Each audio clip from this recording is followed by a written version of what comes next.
something going to be new हुन्छ नि केही नयाँ गर्नुहोस् के डिफ्रेन्ट देन अदर अरूभन्दा केही फरक नयाँ तर अरूभन्दा केही फरक हामी जस्ट के गर्दैछौँ भने कपी पेस्ट बाहेक अर्को छैन हामी सिक्न खोज्दैनौँ नयाँ नयाँ कुराहरू खोज्न जान्दैनौँ त्यो हुनाले जब नयाँ कुराहरू खोज्न सुरु गरिन्छ नि तब आफसे याद आउँछ कि मैले फिल गरेको कुरा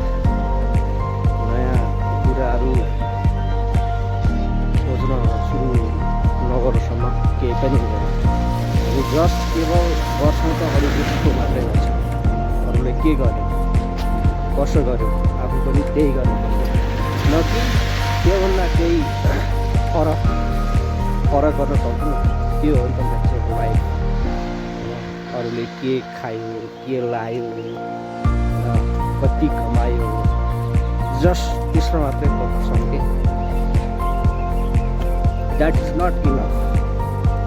त्यति मात्र मान्छेको जिन्दगीमा पर्याप्त होइन र सफल पनि होइन जसले अरूले कपी गर्छ पेस्ट गर्छ त्यो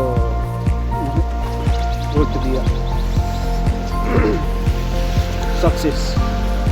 त्यो मान्छे सफल हुँदैन जस्ट सफल हुनको लागि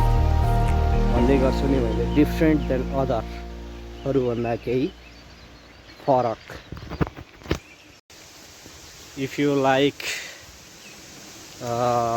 my video I want to be one like my video okay